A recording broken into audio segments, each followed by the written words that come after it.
Hey there, how's it going? Thanks for joining me today. Whether you're relaxing at home, on your commute, or winding down for the evening, I'm really glad you're here. So, I want to tell you about one of the most incredible moments in history. A moment that literally changed the entire course of civilization. And it all comes down to weather.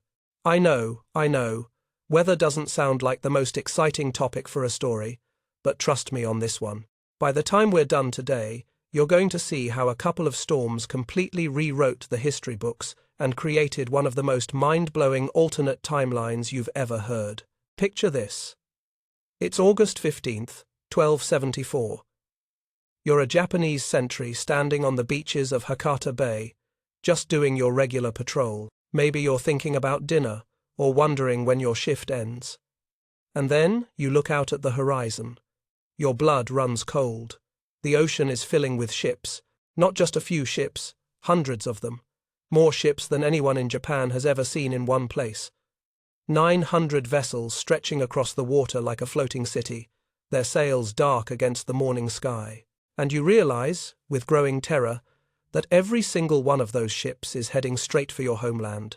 This is the moment Japan came face to face with the largest invasion fleet in human history up to that point.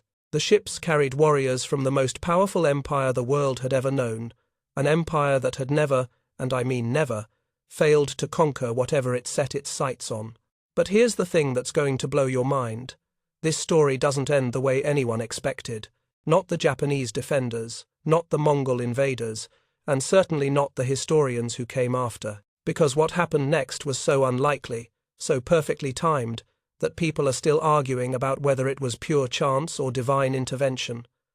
We're talking about typhoons. 2 separate typhoons, 7 years apart, that destroyed 2 separate invasion attempts. And these weren't just any invasions. These were the culmination of decades of Mongol expansion that had swept across Asia and Europe like an unstoppable force of nature. Think about that for a second. The same empire that had conquered China, demolished the Middle East, and struck terror into the hearts of European kings, got stopped dead in their tracks by storms. Twice. Now, you might be wondering, okay, that's interesting, but why should I care about some medieval battles? Here's why this matters more than you might think. Those storms didn't just save Japan, T9, they created one of history's most fascinating what-if scenarios. Because if those typhoons had never come, if the Mongol invasions had succeeded, we'd be living in a completely different world today. Imagine Japan as part of the Mongol Empire. Picture samurai warriors serving Mongol khans. Think about Japanese naval technology being used to launch Mongol conquests across the Pacific, centuries before any European explorer even knew the Pacific existed. We're talking about a world where Australia might have seen Mongol settlements in the 1300s, where the Philippines could have become Mongol provinces, where the entire balance of global power would have shifted in ways that would make your head spin. And that's just the beginning. Because the effects of those storms rippled through Japanese culture for centuries, the concept of the divine wind, kamikaze in Japanese, became central to how Japan saw itself. It convinced them that their islands enjoyed special protection from the gods. This belief influenced everything from Japan's isolationist policies to the desperate kamikaze attacks of World War II. But let's back up a bit. Before we dive into all these amazing consequences, you need to understand just how impossible this story really is. To appreciate what Japan was up against, you need to know about the empire that was bearing down on them. We're talking about the Mongols at the absolute height of their power. By 1274, they controlled the largest contiguous land empire in human history, larger than the Soviet Union at its peak, larger than the Roman Empire, larger than any empire before or since. These weren't just random nomads with horses and bows. The Mongols had become the most sophisticated military machine the medieval world had ever seen. They'd learned siege warfare from the Chinese, metallurgy from Muslim craftsmen, and administrative techniques from Persian bureaucrats. They were like a civilization-conquering virus, absorbing the best technologies and tactics from everyone they defeated. And here's what's really crazy. They'd never lost. Not once. Every single military campaign they'd launched had ended in victory. Every city that had resisted them had fallen. Every army that had stood against them had been destroyed. For 70 years, the Mongol military had been literally unstoppable. So when Kublai Khan, grandson of Genghis Khan himself, decided that Japan needed to be added to his empire, it seemed like a foregone conclusion. Japan was just an island nation. Sure, they had these warriors called samurai, but how tough could they really be? The Mongols had already conquered Korea, which was right next door. Japan would probably fall within a few months, except Japan wasn't like anywhere else the Mongols had conquered. While the Mongol Empire was spreading across the continents, Japan had been developing in splendid isolation into something completely unique. They'd created a warrior culture unlike anything the world had ever seen, a society where honor mattered more than life, where spiritual devotion merged with martial excellence, where death in battle was considered the highest achievement a person could reach. But here's the ironic twist that makes this story so compelling. Japan's greatest strength was also their greatest weakness. The samurai were incredibly skilled individual warriors, trained from childhood in swordsmanship, archery, and mounted combat. But their entire approach to warfare was based on individual honor and ritual combat. They were used to fighting enemies who followed the same rules, who valued honor over victory. The Mongols? They valued victory over everything else. They didn't care about honor. They didn't care about individual combat. They cared about winning, period. And they were very, very good at it. So you've got this incredible collision coming. On one side, the most successful military empire in history, armed with the latest technology and tactics from across the known world. On the other side, an isolated island nation of warrior poets who'd never faced an enemy that fought to exterminate rather than to gain honor. It should have been a massacre. The Japanese should have been overwhelmed within weeks. The Mongol Empire should have added another jewel to its crown and continued expanding across the Pacific. But then the weather intervened. And this is where our story gets really interesting, because those storms didn't just change military history, they changed everything. The cultural impact, the psychological effects, the way entire civilizations saw themselves and their place in the world. You see, when that first typhoon destroyed the Mongol fleet in 1274, the Japanese didn't see it as good luck or favorable weather patterns. They saw it as proof that their islands were under divine protection.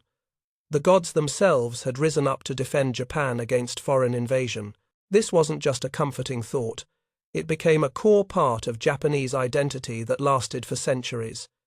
It influenced their decision to close their borders to the outside world for over 200 years.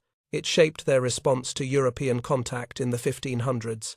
It even played a role in their decision to attack Pearl Harbor in 1941. But here's what's really fascinating. That divine wind mythology cut both ways. Yes, it gave the Japanese confidence in their special status. But it also meant that when Commodore Perry's black ships arrived in 1853, Japanese leaders remembered the lesson of the Mongol invasions. They knew that isolation was only temporary protection.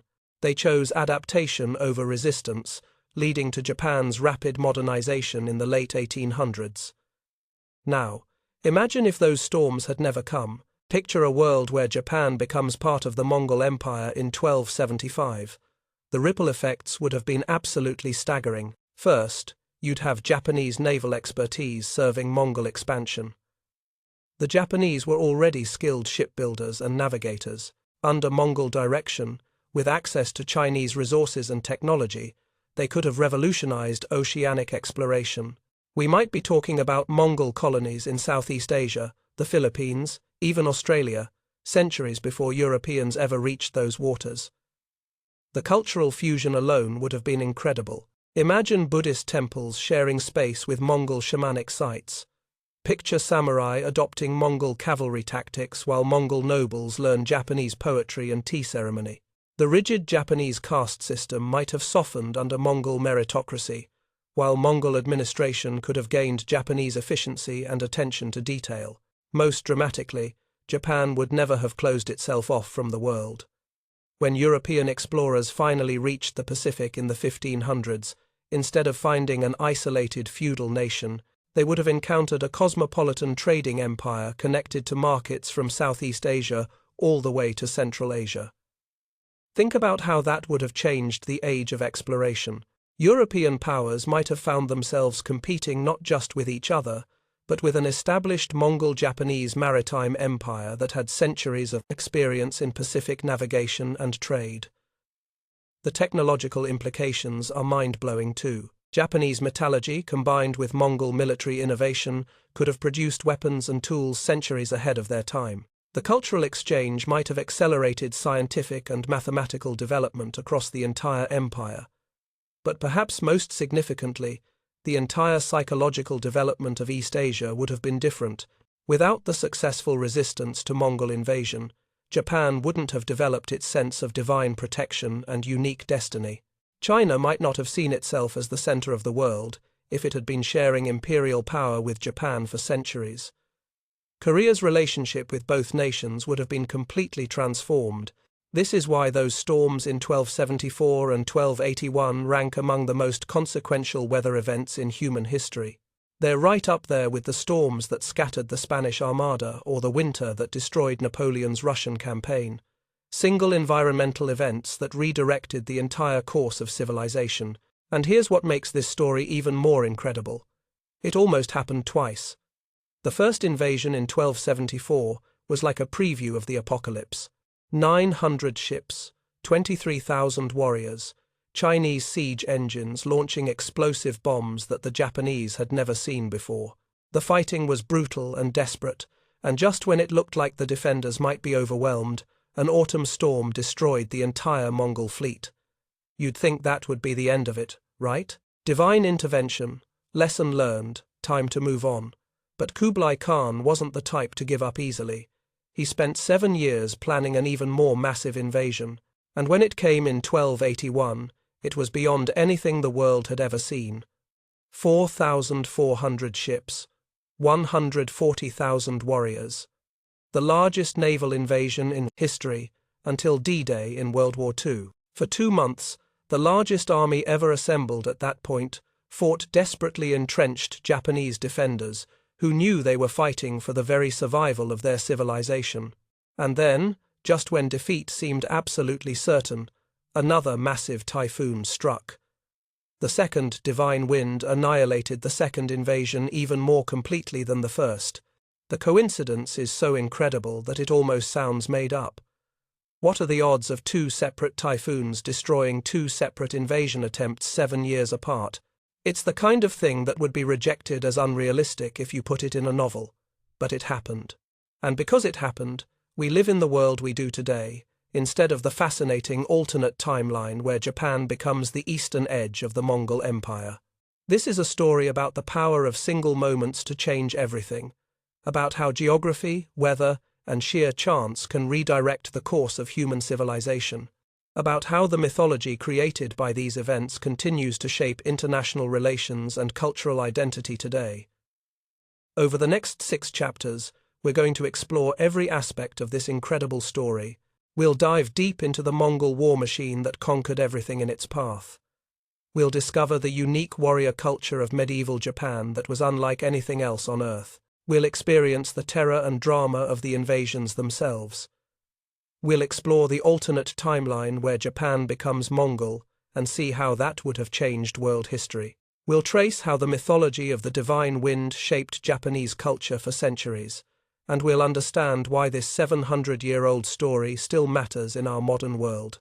Because this isn't just ancient history, the dynamics we're talking about, small powers resisting larger ones, the role of geography in international relations, the unpredictable influence of environmental factors on human affairs, EACA, these patterns are playing out right now in our contemporary world.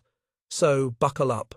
We're about to dive into one of the most fascinating what-if scenarios in human history, a story where weather changed everything, where divine winds saved a civilization, and where 2 storms created ripple effects that are still shaping our world today. The storm that saved a nation was just the beginning. All right, so we've set the stage with those incredible storms that changed history. But now I need to take you back to understand just what Japan was really up against. Because when I tell you the Mongols were unstoppable, I mean literally unstoppable. We're talking about a military machine so effective, so adaptable, that it conquered more territory in a shorter time than any force before or since. Let's start at the beginning.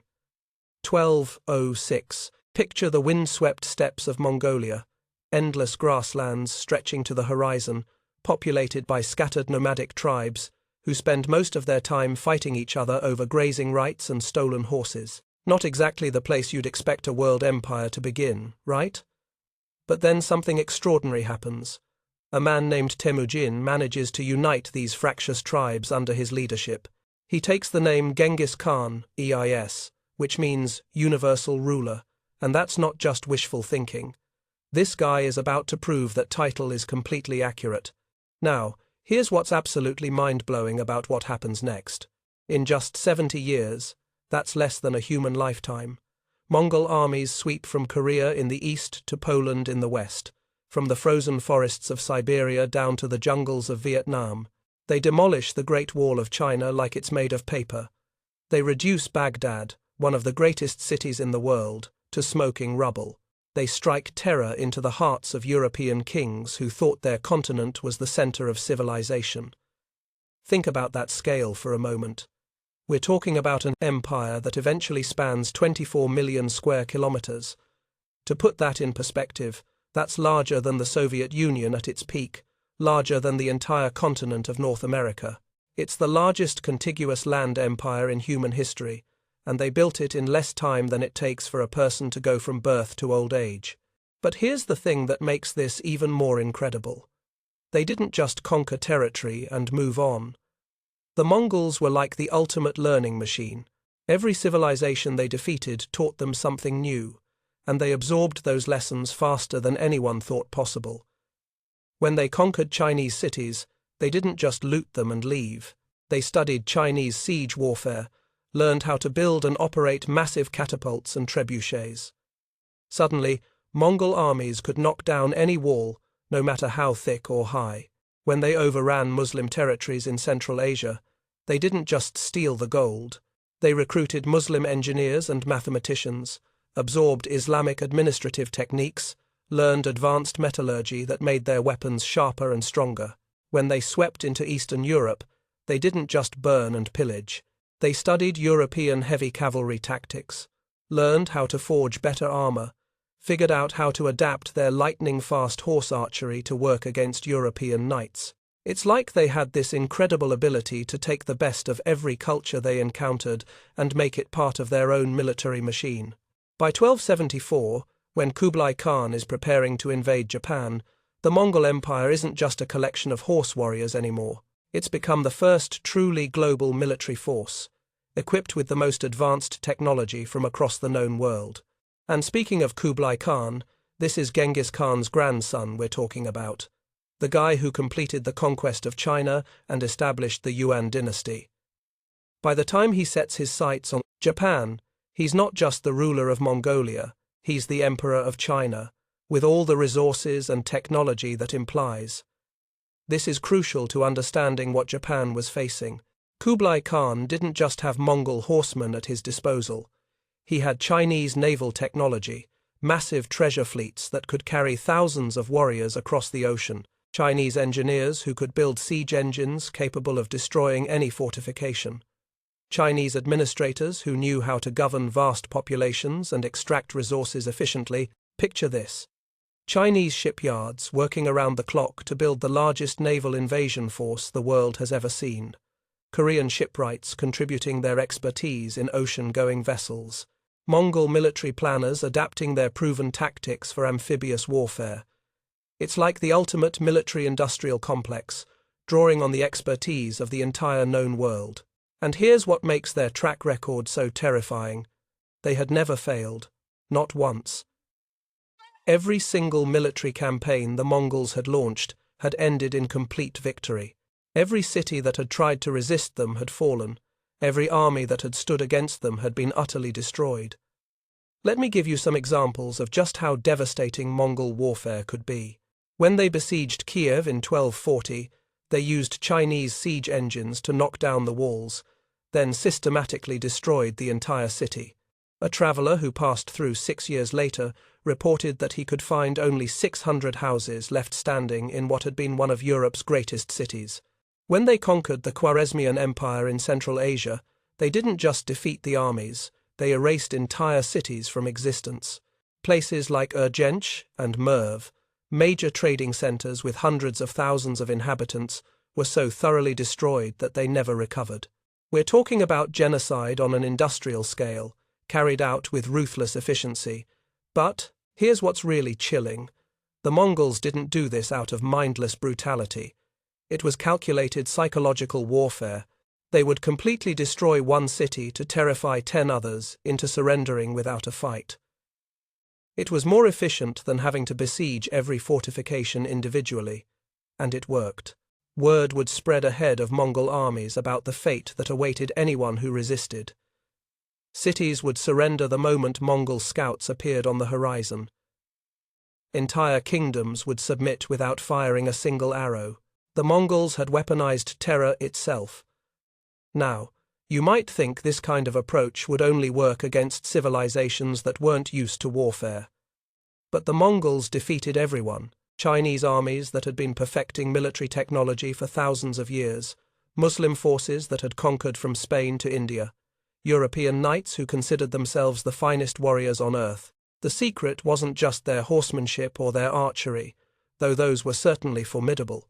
Mongol children learned to ride before they could walk, and they could accurately shoot arrows from horseback at full gallop. Their composite bows had a range and power that European weapons couldn't match. But the real secret was their adaptability and organization. The Mongol military was organized on a decimal system, units of 10, 100, 1,000, and 10,000, called tumens. This gave them incredible flexibility and coordination. A Mongol general could maneuver 100,000 warriors as easily as a smaller commander could control 1,000. They also had the fastest communication system in the pre-modern world. The Mongol postal relay system, called the Yam, could carry messages across the entire empire faster than any other civilization could communicate across much smaller distances. This meant Mongol armies always had better intelligence than their enemies and could coordinate their movements with devastating precision. And then there's their strategic mobility. Mongol armies could move faster and farther than anyone thought possible. Each warrior had multiple horses, so they could cover enormous distances without stopping to rest their mounts. They could appear where enemies least expected them, strike like lightning, and vanish before effective resistance could be organized. By the time Kublai Khan decides to add Japan to his empire, all of this terrifying efficiency is backed by Chinese resources and technology. We're not just talking about Mongol horse archers anymore. We're talking about massive Chinese treasure ships capable of carrying thousands of warriors.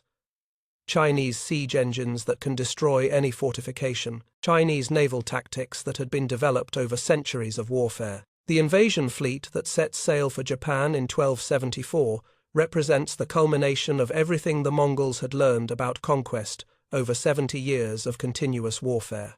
It's like the ultimate military force, combining the mobility and aggression of the steppes with the technology and resources of the most advanced civilizations on Earth. And remember, this empire had never failed to conquer whatever it set its sights on. From the frozen forests of Russia to the tropical jungles of Southeast Asia, from the deserts of Persia to the rice paddies of southern China, nothing had been able to resist Mongol expansion. So when 900 ships appear on the horizon off Japan in 1274, carrying 23,000 Mongol and Korean warriors plus 7,000 Chinese sailors, it's not just another military expedition. It's the arrival of a force that represents the accumulated military wisdom and technological advancement of half the world. The Japanese defenders watching those ships approach had no way of knowing what they were really facing. They'd heard rumors about Mongol conquests on the mainland, but how could they truly comprehend the scale of what was bearing down on them? How could a society that had developed in isolation possibly understand the full power of an empire that had absorbed the best of every civilization from Europe to East Asia? This is what makes the story so incredible. Japan wasn't just facing an invasion, they were facing the most sophisticated, experienced, and successful military machine in human history. an empire that had literally never lost a war, armed with the most advanced technology available on Earth, commanded by generals who had conquered cities from Baghdad to Beijing. The Mongols weren't just confident they would win, they had every reason to be certain of it. They'd done this dozens of times before against civilizations far larger and more advanced than Japan. They had Chinese siege engines, Korean naval expertise, and Mongol tactical brilliance, all working in perfect coordination. What could possibly go wrong? Well, as we'll see in our next chapter, Japan had developed into something completely unique during its centuries of isolation. While the Mongols were building the world's greatest military machine, the Japanese were creating a warrior culture unlike anything that had ever existed. And sometimes, when two completely different approaches to warfare collide, the results are absolutely unpredictable. But first, we need to understand just how extraordinary Japanese samurai culture really was. Because what the Mongols were about to encounter wasn't just another medieval army. 23. It was a society of warrior poets who had turned combat into an art form and death into a spiritual achievement. The collision between these two worlds is going to be unlike anything in military history. So we've seen the unstoppable force that was the Mongol Empire. Now let me tell you about what happens when that force meets perhaps the most unique warrior culture in human history. Because while the Mongols were conquering half the world, Japan was evolving in splendid isolation into something absolutely extraordinary. Picture this. It's the year 1185. Japan has just emerged from a devastating civil war called the Genpei War, and something remarkable is happening. For the first time in Japanese history, military leaders are taking political control. A warrior named Minamoto no Yoritomo establishes the first shogunate, ATA, essentially a military government, in the coastal town of Kamakura. Now, you might think this sounds like just another medieval power grab, the kind of thing that happened all over the world. But what emerges in Japan is completely different from anything that had developed anywhere else.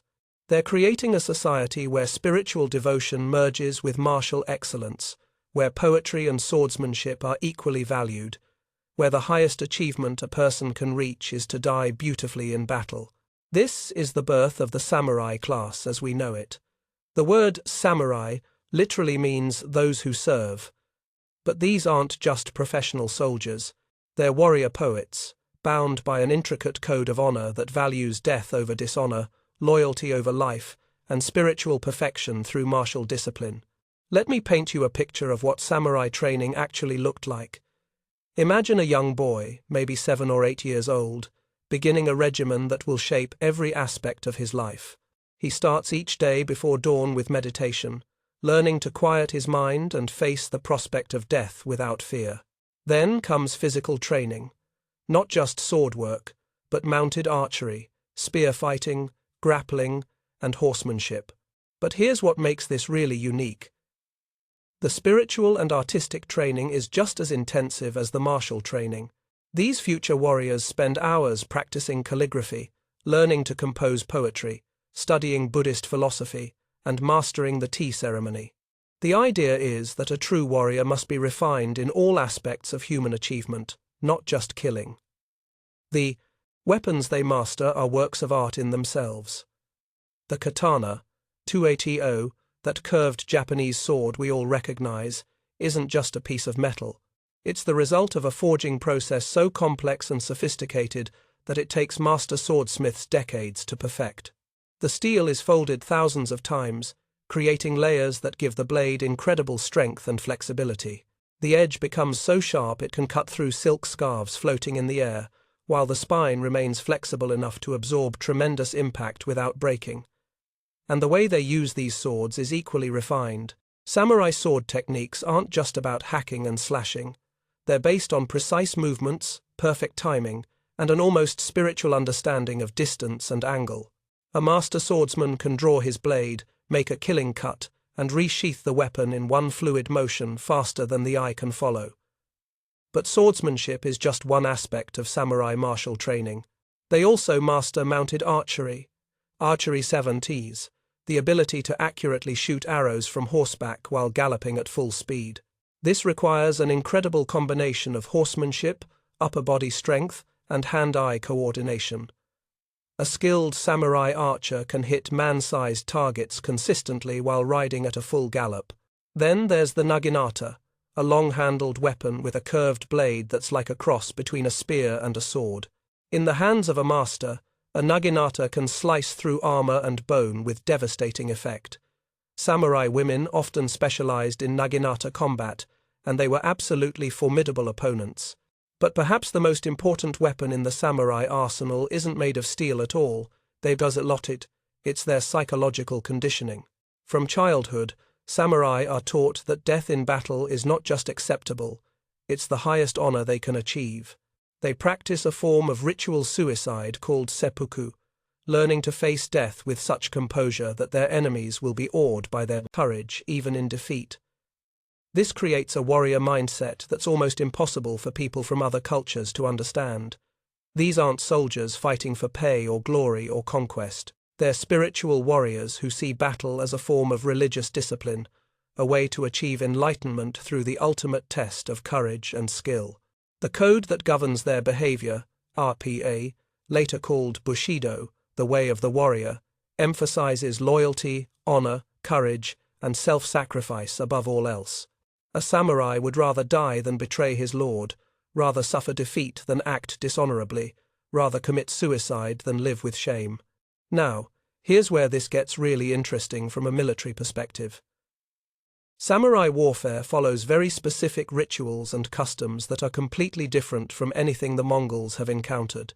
When samurai armies meet in battle, individual warriors often begin by announcing their names, their lineage, and their achievements.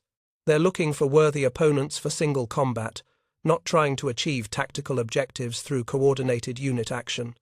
Picture a typical samurai battle.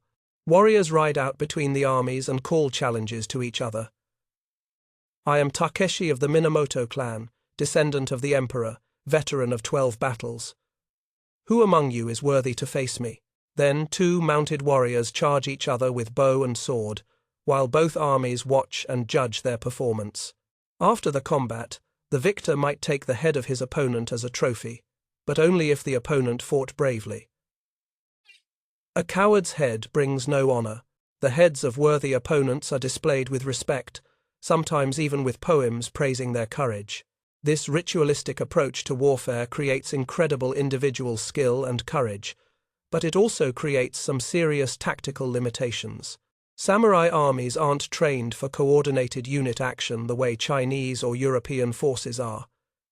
They're collections of individual heroes, each fighting his own personal battle for honor and glory. But don't mistake this for weakness. When samurai fight as individuals, they're absolutely devastating. Their training is so intensive, their weapons so refined, their courage so complete, that a single samurai warrior is probably superior to any individual fighter from any other culture. The armor they wear is a masterpiece of both protection and artistry. Made from thousands of small steel plates laced together with silk cords, samurai armor is flexible enough to allow full mobility while providing excellent protection against arrows and sword cuts. The helmets are often decorated with elaborate crests and face masks designed to terrify enemies while protecting the wearer. And then there's their archery. Samurai use asymmetrical longbows made from laminated bamboo and wood that are incredibly powerful and accurate. The draw weight on these bows is enormous. It takes tremendous upper body strength just to string them, let alone shoot them accurately. But in the hands of a master archer, they can send arrows through armor at ranges that would surprise modern marksmen. The society that supports these warriors is equally unique. The samurai class sits at the top of a rigid social hierarchy. Below only the emperor and the highest nobles. But they're not just a military elite, they're also the administrative class, the cultural leaders, the arbiters of taste and philosophy. Samurai estates are centers of learning as well as military training. They maintain libraries, sponsor artists and poets, support Buddhist monasteries and Shinto shrines. A samurai lord is expected to be as knowledgeable about literature and philosophy as he is about tactics and strategy. The relationship between samurai and their peasants is also distinctive. Unlike European feudalism, where nobles often see peasants as barely human, Japanese samurai have a paternalistic relationship with the people under their protection. They're responsible not just for military defense, but for just governance, economic development, and cultural advancement. This creates a society where martial values permeate every aspect of life, but those values are tempered by artistic refinement and spiritual discipline. A samurai might compose a death poem before committing ritual suicide, or pause in the middle of a battle to admire the beauty of cherry blossoms.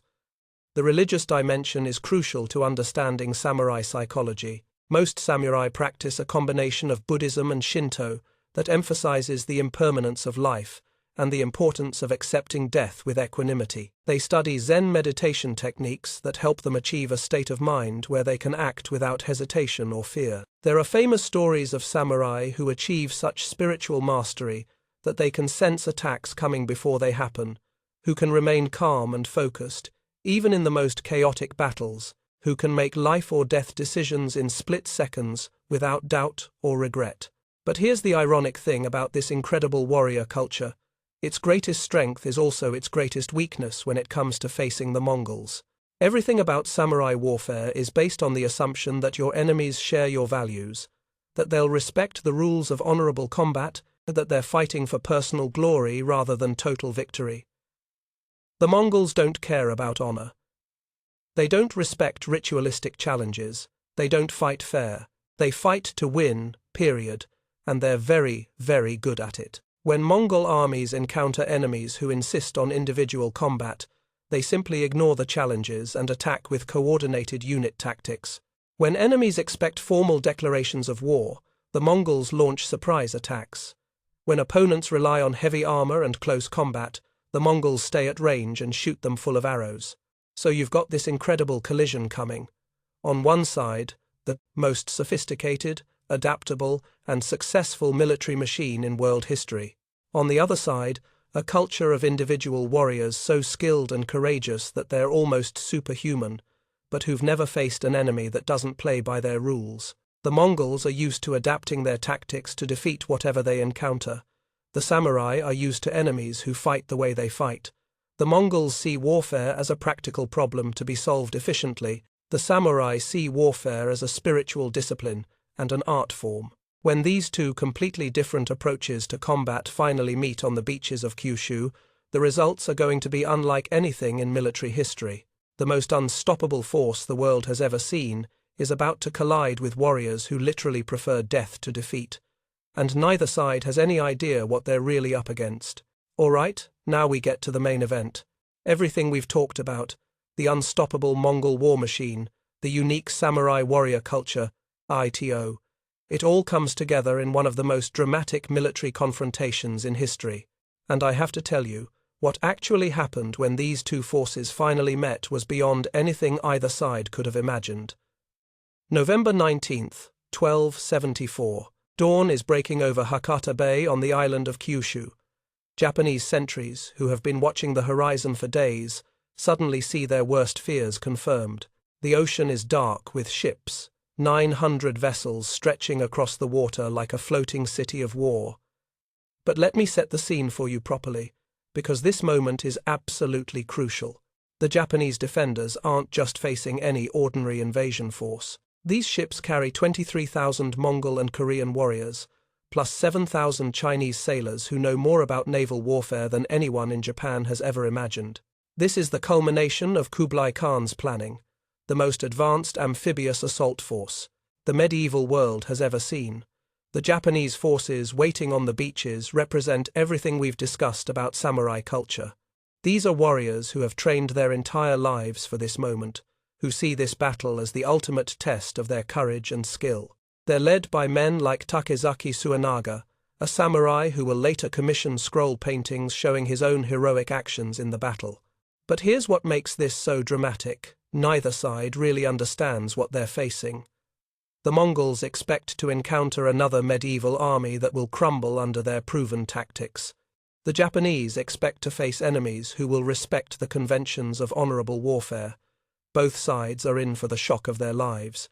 The invasion begins at dawn with a sound that's never been heard in Japan before, the thunderous roar of Chinese catapults launching explosive bombs. These aren't just stones or arrows we're talking about. The Chinese have developed primitive gunpowder weapons, ceramic shells filled with explosives and metal fragments that detonate with devastating effect. Picture the terror of Japanese defenders who have never encountered anything like this. They're used to warfare with bows, swords, and spears. Suddenly the sky is raining fire and metal. The explosions are so loud they can be heard for miles. The psychological impact is absolutely overwhelming. But the samurai don't break and run. Remember everything we talked about regarding their conditioning, their spiritual training, their acceptance of death. Instead of fleeing in panic, they do something that completely confuses the Mongol commanders. They charge straight into the bombardment, roaring their battle cries and calling out challenges for individual combat. This is where the cultural collision becomes really dramatic. Samurai warriors ride out onto the beach and begin announcing their names and lineages, looking for worthy opponents to face in single combat. I am Kikuchi Takefusa of the Kikuchi clan, guardian of northern Kyushu, veteran of the Jokyu War. Who among you barbarians dares to face me? The Mongols have no idea what to make of this. In every other culture they've conquered, armies either surrender immediately, fight in coordinated formations, or break and run when faced with superior firepower. They've never encountered warriors who insist on fighting individual duels in the middle of a major battle. So the Mongols do what they always do. They ignore the formal challenges and attack with coordinated unit tactics. While samurai are calling out for honorable single combat, Mongol archers are shooting them down with volley after volley of arrows. While Japanese warriors are trying to engage in ritual combat, Mongol infantry are advancing in disciplined formations. But here's where it gets really interesting. The samurai quickly realize that their traditional tactics aren't working, and they start adapting. This is something the Mongols haven't encountered very often, an enemy that can change their approach in the middle of a battle. Japanese archers, using their powerful asymmetrical longbows, start picking off Mongol officers at extreme range. Samurai cavalry charges, coordinated for once instead of individual heroics, punch through Mongol lines and cause real damage. The Naginata spearmen prove devastatingly effective against Mongol infantry, who aren't used to facing weapons with such long reach. The fighting becomes absolutely brutal. Mongol troops, used to enemies who break under pressure, find themselves facing warriors who literally will not retreat. Samurai, who are mortally wounded, continue fighting until they drop. Japanese defenders, who are surrounded, choose to commit seppuku rather than surrender, dying with such dignity that even Mongol veterans are impressed. And then something happens that the Mongols have never experienced in 70 years of conquest. They start taking serious casualties, without achieving a decisive breakthrough. The Japanese defense is fierce, desperate, and effective, in ways that no Mongol manual has prepared them for. But the really dramatic moment comes when the Mongols deploy their secret weapon, IT-9, psychological warfare tactics that have broken the will of every other enemy they've faced. They start tying Japanese prisoners to the front of their ships, forcing the defenders to watch their countrymen die slowly. They display the heads of captured samurai on spears, trying to demoralize the defense. The effect is exactly the opposite of what they expect. Instead of breaking Japanese morale, these atrocities make the defenders fight even more fiercely. Samurai, who see their comrades being tortured, don't surrender in despair. Why? They launch suicidal attacks to try to rescue them or avenge them. The cultural gap becomes a tactical problem for both sides. The Mongols can't understand why their proven psychological warfare techniques are backfiring. The Japanese can't understand why their enemies won't accept honorable challenges or show respect for brave opponents. For one entire day, the fighting rages up and down the beaches of Hakata Bay. This is unprecedented in Mongol military history, EADA. Usually their invasions are decided within hours, not days. But the Japanese defense is so fierce, so desperate, and so skillful that the most successful military machine in history finds itself stalemated by a force a fraction of its size. And then, just as night is falling, and it looks like the battle might continue into a second day, something happens that neither side could have predicted. The weather changes. An autumn storm begins building offshore. At first, it's just increased wind and choppy seas. But the Chinese sailors, who know the waters around Korea and Japan better than the Mongol commanders, start getting nervous. This isn't just bad weather. This is the beginning of a major typhoon. The Mongol fleet faces a terrible choice. They can try to ride out the storm in the open ocean, risking the loss of ships and men to the weather. Or they can try to beach their vessels and continue the land battle, but that means abandoning their naval superiority and fighting on Japanese terms. The decision is made for them. The storm hits with incredible force. Winds that can uproot trees tear through the Mongol fleet. Waves higher than houses smash ships against each other and drive them onto the rocky shores. The sophisticated Chinese vessels that were supposed to give the Mongols overwhelming advantages become death traps in the typhoon. Within hours, 900 ships are reduced to floating wreckage. Thousands of Mongol and Korean warriors drown in the churning waters. The survivors who make it to shore are scattered, disorganized, and completely demoralized. The Japanese, watching from the beaches as their enemies are destroyed by the storm, interpret this as divine intervention. The gods themselves have risen up to defend Japan against foreign invasion. They call it kamikaze, IMB, the divine wind. But this is just the first act of our drama, because Kublai Khan is not the type of man to accept defeat, especially when that defeat comes from weather rather than military superiority. He immediately begins planning a second invasion, one so massive that no storm could possibly stop it. 7 years pass. 7 years of preparation, of building ships, of recruiting warriors, of planning the largest naval invasion in human history. And when it comes in 1281, it makes the first invasion look like a reconnaissance mission. June 21st, 1281. The horizon off Kyushu fills with ships again, but this time the scale is beyond comprehension. 4,400 vessels, 140,000 warriors, the largest naval invasion force that will be assembled until D-Day in World War II, 6.5 centuries later. This time, the Mongols have learned from their mistakes. They've studied Japanese tactics, adapted their strategies, and brought overwhelming force to bear.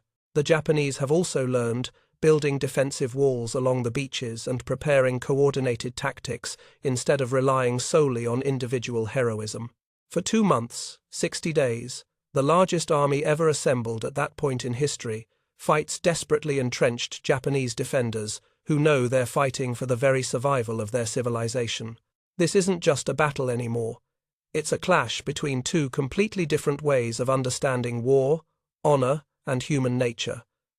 The fighting is even more brutal than the first invasion. Japanese defenders, who have had 7 years to prepare, are better organized and more effective. But the Mongol force is so massive that sheer numbers start to tell. Slowly, inexorably, the Japanese defense begins to crack under the pressure. By August, it looks like defeat is inevitable.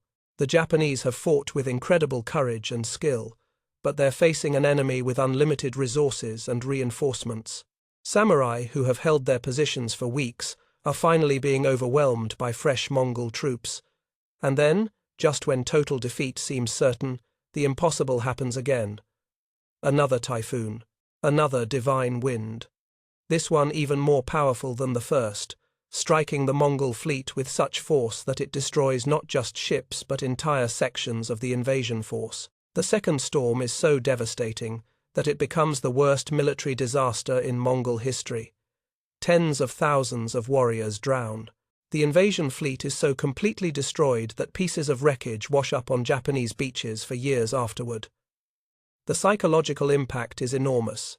For the Mongols, this represents their first major military failure in 70 years of conquest. For the Japanese, it confirms beyond any doubt that their islands enjoy divine protection. But think about the incredible coincidence, as we're talking about here. 2 separate typhoons, 7 years apart, both striking at exactly the moment when Japanese defeat seemed inevitable. The odds of this happening by pure chance are astronomical. Whether you believe in divine intervention or just extraordinary luck, the result is the same. The most successful military empire in human history has been stopped dead in its tracks by weather. The unstoppable force has met the immovable object, and the immovable object won. But the real story is just beginning. Because those storms didn't just save Japan from conquest, they created a mythology that would shape Japanese culture for the next 7 centuries. And if we really want to understand the long-term impact of this incredible moment, we need to explore the alternate timeline where those storms never came. What would have happened if the Mongols had succeeded? How would Japanese conquest have changed not just East Asia, but the entire course of world history? The answers are going to blow your mind. Okay, here's where we dive into the really mind-bending stuff. Everything we've talked about so far actually happened. The Mongol expansion, the samurai culture, the invasions, the storms. But now I want you to imagine a world where those typhoons never came, where the divine wind didn't blow, where the largest invasion fleet in medieval history actually succeeded in conquering Japan. Picture this alternate timeline beginning in 1275. Mongol banners flutter over the imperial palace in Kyoto. Kublai Khan's governors are setting up administrative offices in Japanese cities. The rising sun flag has been replaced by the symbols of the Yuan dynasty. Japan has become the easternmost province of the largest empire in human history. But here's the thing. This isn't just about changing flags and rulers. When Japan becomes part of the Mongol Empire, it sets off a chain reaction that completely transforms world history. We're talking about butterfly effects that would still be shaping our world today, 7.5 centuries later. Let's start with what happens immediately after the conquest. The surviving samurai face a choice that will define the future: serve the new Mongol masters or die. Now, you might think that these proud warriors, with their codes of honor and their preference for death over dishonor, would choose mass suicide rather than submission. But here's what's fascinating about the Mongols, woes. They're incredibly pragmatic about using local talent. They don't want to exterminate the samurai class. These warriors are too skilled, too valuable to waste. Instead, the Mongols offer them a deal. Serve faithfully, and you keep your lands, your status, and your warrior's pride. Resist, and you lose everything. Most choose service. It's not betrayal, it's adaptation. The samurai code emphasizes loyalty to legitimate authority, and the Mongols have proven their legitimacy through conquest. Within a few years, former samurai are serving as Mongol officers, their incredible individual fighting skills now channeled through Mongol military organization. But the real transformation begins when Japanese maritime expertise meets Mongol imperial ambition. Remember, the Japanese had been developing as an island civilization for centuries. They knew shipbuilding, navigation, and ocean warfare in ways that even the Chinese, for all their technological advancement, couldn't match. Imagine teams of samurai naval commanders working with Mongol strategists to design entirely new types of warships. They're combining Chinese size and firepower with Japanese speed and maneuverability. By 1300, just 25 years after the conquest, Mongol Japan has become the launching point for naval expeditions that would have changed world history. Here's where it gets really wild. In our timeline, the Mongols tried and failed to conquer Java in 1293, but in this alternate world, that invasion is launched from Japanese ports with Japanese naval expertise and samurai marines. Java falls in 1305, not to local resistance, but to a Mongol-Japanese fleet that knows how to conduct amphibious warfare. The Philippines become Mongol provinces by 1320. Instead of remaining a collection of scattered tribal kingdoms until Spanish colonization in the 1500s, they're integrated into the most sophisticated trade network in the world 3 centuries earlier. And then comes the really mind-blowing possibility: Australia. In our timeline, the first European contact with Australia doesn't happen until 1606, but with Mongol-Japanese expeditions using both Chinese navigation technology and Japanese maritime skills, Australia's northern coasts could see Mongol settlements by 1350.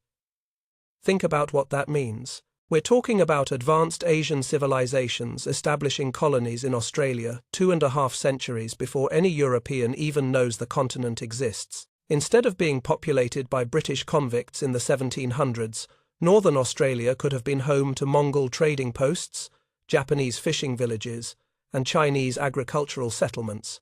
But the cultural implications are even more fascinating than the territorial expansion. Picture what happens when samurai culture merges with Mongol administration. You get something completely unprecedented in world history. Buddhist temples start sharing space with Mongol shamanic sites. Samurai begin learning Mongol cavalry tactics, while Mongol nobles study Japanese poetry and tea ceremony. The rigid Japanese caste system, which normally would have persisted for centuries, starts softening under Mongol meritocracy, where advancement depends on ability rather than birth. At the same time, Mongol administration gains Japanese efficiency and attention to detail. The Mongols were already good at governing diverse populations, but they add Japanese organizational skills and work ethic to their toolkit. The result is probably the most effective government the medieval world has ever seen. Most dramatically, Japan never closes itself off from the world. In our timeline, Japan's isolation from 1603 to 1854 was partly based on the belief that the islands enjoyed divine protection and didn't need outside contact. But in this alternate world, Japan has been part of a global empire for centuries. They're connected to trade networks stretching from Europe to Southeast Asia. When European explorers finally reach the Pacific in the early 1500s, instead of finding an isolated feudal nation, they encounter a cosmopolitan trading empire. Portuguese and Spanish ships arriving in Japan don't find a curious, isolated culture, 270s. They find the easternmost outpost of a world empire that already has extensive experience dealing with foreign traders and technologies. The technological implications are staggering. Japanese metallurgy, which in our timeline produced the finest swords in the world, gets combined with Mongol military engineering and Chinese manufacturing capacity. We might be talking about firearms development accelerating by decades or even centuries. The printing press, which historically reached Japan in the 1500s through Portuguese contact, could arrive through Mongol trade networks in the 1300s. Gunpowder weapons, which the Japanese historically didn't adopt until European contact, would be standard equipment for samurai units serving in Mongol armies. But perhaps most significantly, the entire psychological development of East Asia would be completely different. In our timeline, China saw itself as the center of the world. Japan developed a sense of unique destiny and divine protection, and Korea struggled between Chinese and Japanese influence. In this alternate world, China has been sharing imperial power with Japan for centuries. The Han, Chinese elite has to accommodate not just Mongol overlords but also Japanese administrators and samurai officers. This creates a much more multicultural, cosmopolitan imperial system. Japan, instead of developing its sense of divine protection and unique isolation, sees itself as an integral part of a world empire. Japanese identity becomes tied to successful expansion and cultural fusion rather than successful resistance and cultural purity. Korea, caught between these two powers in our timeline, becomes part of a unified East Asian imperial system where regional differences are preserved but political conflicts are minimized. The economic effects ripple across the entire world. The Mongol Empire was already the largest trade network in human history, but adding Japanese maritime capabilities supercharges oceanic commerce, trade routes that in our timeline don't develop until European colonial expansion in the 1600s and 1700s are established centuries earlier. Spices from the East Indies, silk from China, silver from what would become Mexico, pear, all of these could be flowing through Mongol-Japanese trade networks long before European colonialism even begins. This would fundamentally alter the economic balance that drove European exploration and expansion. Think about how this affects the age of exploration. European powers like Spain and Portugal justify their expansion partly as a search for sea routes to Asian markets. But if those markets are already connected through sophisticated Mongol-Japanese trade networks, European expansion becomes less profitable and perhaps less aggressive. The colonization of the Americas might be slower, less systematic, because the economic incentives are different. Instead of Europeans desperately seeking routes to Asian wealth, you have Asian empires that are already incredibly wealthy from established trade networks. But here's an even wilder possibility. Mongol-Japanese expeditions reaching the Americas from the west.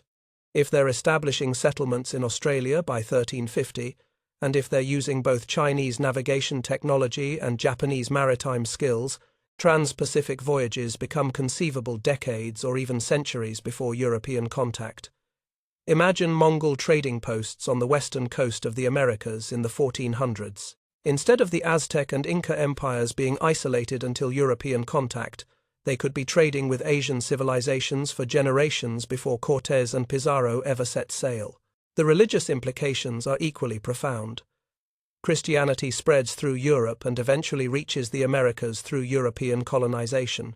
But in this alternate timeline, Buddhism and Mongol shamanism have centuries to spread through Mongol-Japanese trade networks. Instead of the religious conflicts that define so much of European history, you get a more syncretic, tolerant approach to spiritual diversity that's characteristic of Mongol administration. Different regions maintain their local beliefs while participating in a larger imperial framework.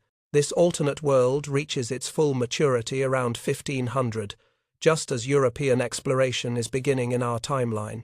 What Europeans discover when they finally reach the Pacific isn't scattered, isolated civilizations, but a unified, technologically advanced, economically sophisticated empire that already spans from Eastern Europe to Northern Australia. The balance of world power would be completely different. Instead of European colonialism dominating the early modern period, you'd have a multipolar world, where Asian empires are technological and economic equals to European powers from the very beginning of global contact. The cultural exchange would be incredible. European scientific revolution meeting Asian technological innovation centuries earlier than in our timeline. Renaissance art and philosophy, encountering Buddhist aesthetics and Confucian political theory in systematic, sustained contact rather than sporadic missionary efforts. But perhaps most importantly, the entire trajectory of human development would be more collaborative and less dominated by conquest and colonization. The Mongol approach to empire was always about incorporating and adapting local cultures rather than replacing them. A world where this approach had centuries to develop in East Asia might have provided a very different model for global civilization.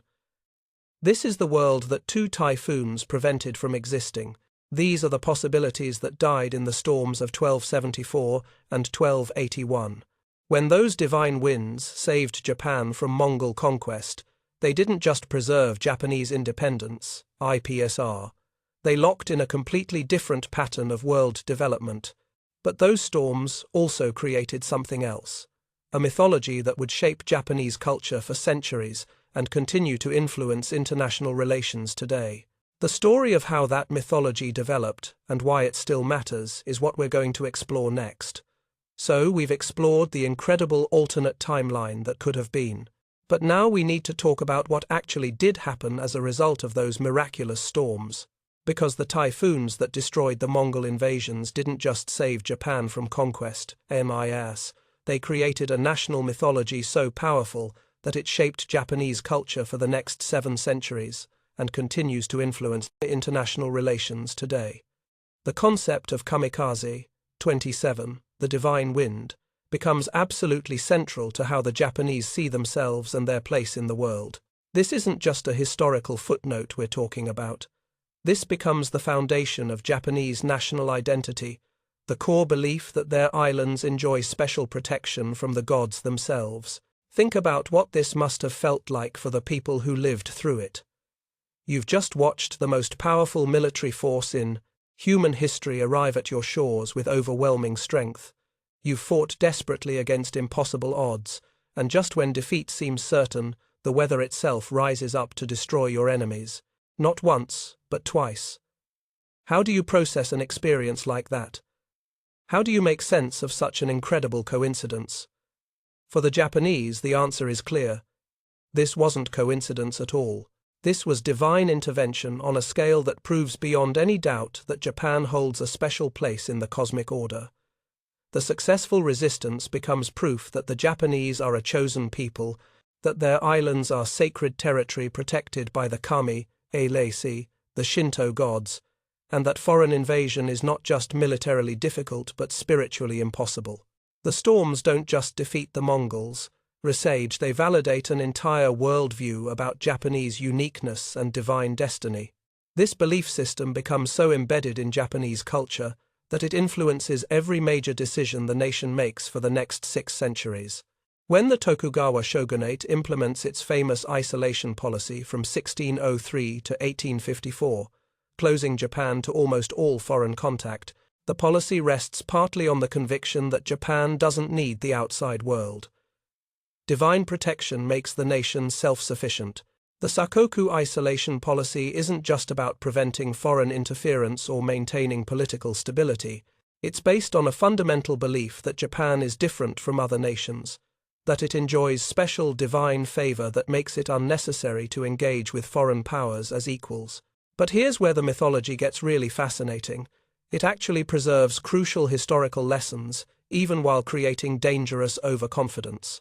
The Mongol invasions teach Japanese leaders that geographic isolation provides only temporary security, that technological advancement matters enormously in military conflict, and that even divine protection works best when combined with careful preparation and fierce resistance. These lessons prove crucial when Commodore Matthew Perry's black ships arrive in Tokyo Bay in 1853. Many Japanese leaders remember the stories of the Mongol invasions and recognize that they're facing a similar moment of crisis. A technologically superior foreign power is demanding that Japan open its borders, and this time there's no guarantee that divine winds will save them. The response reveals both the power and the wisdom embedded in the kamikaze mythology. On one hand, many Japanese believe their islands are still under divine protection and that foreign invasion remains impossible. On the other hand, the memory of successful defense against a world empire guides Japan's decision to choose adaptation over resistance. Instead of relying purely on divine protection, Japanese leaders decide to learn from their visitors, to modernize rapidly enough that they'll never again be caught unprepared for foreign contact. The Meiji Restoration that begins in 1868 represents one of the most dramatic and successful modernization efforts in human history, and it's motivated partly by lessons learned from the Mongol invasions 5.5 centuries earlier. But the divine wind mythology also creates some dangerous blind spots. The belief in special divine protection becomes so embedded in Japanese culture that it leads to catastrophic overconfidence during World War II. When Japanese military leaders plan the attack on Pearl Harbor and the subsequent Pacific Campaign, they're influenced by centuries of believing that Japan enjoys unique advantages in any conflict with foreign powers. The most dramatic manifestation of this belief comes with the kamikaze attacks of 1944 and 1945. Desperate Japanese pilots deliberately crash their aircraft into American ships, believing they're channeling the same divine force that saved their ancestors from Mongol invasion. The very name they choose, kamikaze, divine wind, connects their sacrifice directly to the storms of 1274 and 1281. Think about the psychological power of a mythology that can inspire such extreme actions 6.5 centuries after the original events. These pilots aren't just making military calculations about tactics and strategy. They're participating in a spiritual tradition that stretches back to the moment when heaven itself seemed to intervene to save Japan from foreign conquest. But the kamikaze mythology isn't just about military confidence. It also shapes Japanese attitudes toward cultural purity, technological development, and international relations in ways that persist even today. The belief that Japan is fundamentally different from other nations, that it enjoys special divine favor, contributes to the development of concepts like Nihonjinron, AOZ, theories about Japanese uniqueness that emphasize the nation's distinctive culture, values, and social organization. This isn't just patriotism we're talking about. It's a systematic belief that Japanese society operates according to principles that don't apply anywhere else in the world. During Japan's rapid modernization in the late 1800s and early 1900s, this sense of uniqueness allows Japanese leaders to adopt Western technology while maintaining confidence in their cultural superiority. They can learn from European and American innovations without feeling that they're becoming Western themselves. The successful defense against the Mongols becomes a template for how Japan can engage with foreign powers. Accept what's useful, reject what's harmful, and never doubt that Japanese culture is fundamentally superior to foreign alternatives. This approach proves incredibly successful during Japan's rise as a modern industrial power, but it also contributes to the isolationist and supremacist attitudes that lead to the disasters of the 1930s and 40s. Even today, the kamikaze mythology influences Japanese politics and international relations in subtle but important ways. When Japanese leaders talk about their nation's unique role in Asia, when they emphasize Japan's special relationship with nature and harmony, when they resist international pressure to change domestic policies, they're drawing on cultural assumptions that trace back to those storms in the 13th century. The belief that Japan is different, that it doesn't operate according to the same rules as other nations, that it enjoys special advantages in any long-term competition. Two these ideas have their roots in the successful resistance to Mongol invasion. The divine wind may have blown 7 centuries ago, but its psychological effects are still shaping how Japan sees itself and its place in the world. But here's what's really interesting about this mythology. It's not entirely wrong. Japan did successfully resist the most powerful empire in human history. Japanese culture did prove remarkably resilient and adaptable. The islands did enjoy unique advantages that allowed them to survive and thrive in ways that other civilizations couldn't match. The problem isn't that the mythology is false, it's that it's incomplete. Divine protection works best when combined with practical preparation, technological advancement, and realistic assessment of threats. When the mythology leads to overconfidence that ignores these practical factors, it becomes dangerous. The lesson isn't that Japan should abandon its sense of uniqueness or stop believing in its special advantages. The lesson is that these advantages need to be combined with honest recognition of limitations and careful attention to changing circumstances. The storms that saved Japan from Mongol invasion were real. The cultural resilience that allowed Japanese civilization to survive and adapt was real. The geographic advantages that provided protection from foreign interference were real, but they were never absolute and they were never permanent. Understanding this balance, between confidence and caution, between pride and pragmatism, between believing in your advantages and recognizing your vulnerabilities, this is the real lesson of the kamikaze mythology. It's a lesson that goes far beyond Japan. Any nation that successfully resists a more powerful enemy, any culture that survives against overwhelming odds, any society that maintains its identity despite foreign pressure, they all face the same challenge of learning from their success without becoming overconfident. The divine wind teaches us that sometimes the impossible does happen, that geographic and cultural factors can provide real advantages, that determined resistance can succeed against overwhelming odds. But it also teaches us that these advantages need to be combined with practical wisdom, technological advancement, and realistic assessment of changing threats. This is why the story of the Mongol invasions continues to matter today. It's not just ancient history, it's a case study in how nations respond to existential threats, how mythology shapes policy decisions, and how the memory of past success can both inspire and mislead future generations. The typhoons of 1274 and 1281 saved Japan from Mongol conquest, but the mythology they created continues to shape Japanese culture and international relations in our own time. Understanding that mythology, 1. Its power, its wisdom, and its dangers, is crucial for understanding modern Japan and its role in the contemporary world. So, here we are at the end of our journey through one of the most fascinating what-if scenarios in human history. We've seen how typhoons destroyed the largest invasion fleet in medieval history, explored the alternate timeline where Japan becomes part of the Mongol Empire, and traced how the mythology of divine protection shaped Japanese culture for centuries. But now I want to talk about why this 700-year-old story still matters in our world today. Because this isn't just ancient history we've been discussing. The dynamics we've explored, small powers resisting larger ones, the role of geography in international relations, the unpredictable influence of environmental factors on human affairs, TIBO1. These patterns are playing out right now in our contemporary world. Think about the tensions between China and Taiwan, Here you have a continental power with overwhelming military and economic advantages trying to bring an island territory under its control. The parallels to the Mongol-Japanese confrontation are striking. Taiwan's leaders talk about their democratic values and distinct identity, the way medieval Japanese talked about their divine protection and unique culture. Geographic barriers still matter enormously in this confrontation. The Taiwan Strait isn't as wide as the Korea Strait that separated Mongol forces from Japan, but it represents the same kind of natural obstacle that makes invasion difficult and expensive. Modern amphibious warfare is more sophisticated than anything Kublai Khan could imagine, but it still faces many of the same logistical challenges that plagued the Mongol invasions.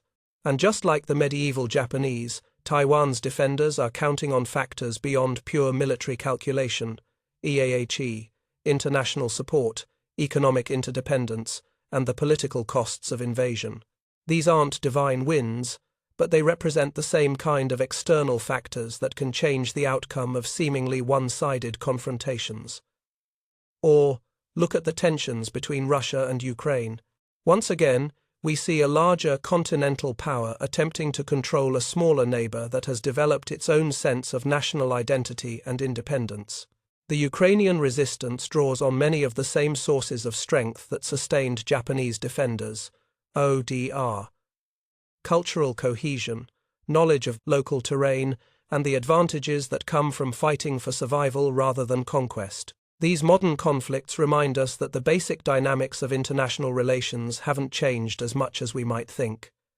Geographic advantages still matter. Cultural unity still provides strategic benefits. Determination and willingness to sacrifice can still overcome material disadvantages.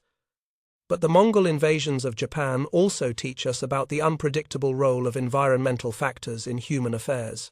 Climate historians now recognize that the typhoons of 1274 and 1281 rank among the most consequential weather events in human history, comparable to the storms that scattered the Spanish Armada or the winter that destroyed Napoleon's Russian campaign. This has profound implications for how we think about climate change and environmental policy in our own time. We live in an era where human activity is influencing global weather patterns on a scale that could affect the outcome of international conflicts.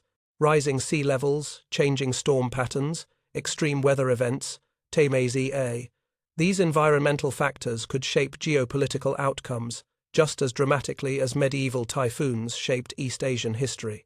The successful Japanese resistance also demonstrates the power and limits of military force in international relations.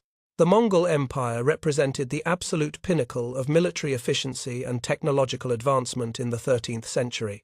They had access to the best weapons, tactics, and organizational methods available anywhere in the world. Yet they failed to conquer a significantly smaller and less advanced enemy. This reminds us that military superiority doesn't automatically translate into political success.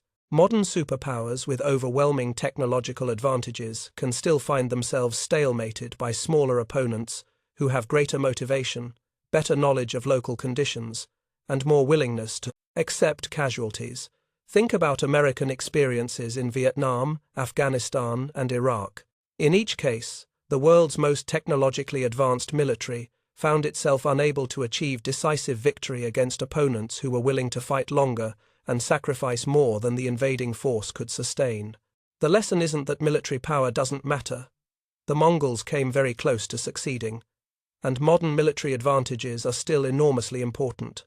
The lesson is that military power needs to be combined with realistic political objectives, cultural understanding, and sustainable commitment levels. The Mongol invasions also illustrate how single events can redirect the entire course of civilization. If those typhoons hadn't struck when they did, we would be living in a fundamentally different world today. This reminds us how contingent and fragile our current international system really is. Small events can have enormous consequences. A few degrees of temperature change that alter storm patterns, a technological breakthrough that shifts military balance, a leadership decision that escalates or de-escalates a crisis. The world we live in is the product of countless such moments, and understanding this should make us more humble about predicting the future and more careful about the decisions we make in the present. But perhaps most importantly, The story of the divine wind teaches us about the relationship between mythology and policymaking. The Japanese belief in special divine protection influenced their decisions for centuries, sometimes wisely and sometimes disastrously. Every nation has similar mythologies about its unique advantages, special destiny, or exceptional character. Americans talk about American exceptionalism and the nation's unique role in promoting democracy and freedom. Chinese leaders invoke the Chinese dream and the restoration of China's rightful place as the center of world civilization. Russian leaders appeal to Russia's special mission as the defender of traditional orthodox values against Western decadence. These mythologies aren't necessarily false. They often contain important truths about national character and historical experience. But they become dangerous when they lead to overconfidence, isolation from international opinion, or unrealistic assessment of threats and opportunities. The key is finding the right balance between national pride and international cooperation, between confidence in your advantages and recognition of your limitations, between learning from your successes and adapting to changing circumstances. This is why studying the long-term effects of the kamikaze mythology is so important for understanding contemporary international relations. It shows us how historical experiences continue to shape national psychology generations after the original events, how success can create both wisdom and blind spots, and how the same cultural factors that provide strength in one context can become weaknesses in another. The typhoons that saved Japan from Mongol invasion continue to echo through East Asian politics today. When Chinese leaders talk about their nation's inevitable rise and historical destiny, they're partly responding to centuries of remembering their defeats and humiliations. When Japanese leaders emphasize their unique cultural values and special international role, they're drawing on confidence that traces back to successful resistance against impossible odds. Understanding these deeper historical currents helps us make sense of contemporary tensions and opportunities. It reminds us that international relations aren't just about immediate interests and short-term calculations. They're shaped by collective memories, cultural mythologies, and historical experiences that go back centuries. But the story also offers hope. The successful Japanese resistance shows that determined smaller powers can survive confrontations with seemingly overwhelming opponents. Geographic barriers, cultural cohesion, and environmental factors can provide real advantages that offset material disadvantages. At the same time, the alternate timeline we explored reminds us that integration and cooperation can produce benefits that conflict and resistance cannot. A world where Japan had become part of the Mongol Empire might have been more peaceful, more prosperous, and more technologically advanced than the world of constant competition and conflict that actually developed. This suggests that while resistance to hegemonic power can succeed, it's not always the best option available. Sometimes, accommodation, adaptation, and integration produce better outcomes for everyone involved. The key is understanding when resistance is necessary and when cooperation is more beneficial. As we face our own challenges with rising powers, climate change, technological disruption, and cultural conflict, the lessons from this 700-year-old confrontation remain remarkably relevant. The basic dynamics of power, geography, culture, and environmental factors continue to shape international relations in ways that would be familiar to medieval Japanese and Mongol leaders. The divine wind teaches us that the impossible sometimes happens, that determined resistance can succeed against overwhelming odds, that geography and culture provide real advantages in international competition, but it also teaches us that these advantages are never permanent, that overconfidence can be as dangerous as despair, and that the mythology we create from our successes can both inspire and mislead future generations. Understanding this balance, between confidence and humility, between resistance and cooperation, between national pride and international responsibility, W2. This is perhaps the most important lesson we can take from the storms that saved Japan and created one of history's most fascinating alternate timelines. The echoes of those ancient typhoons are still shaping our world today. The question is whether we'll learn to hear them wisely,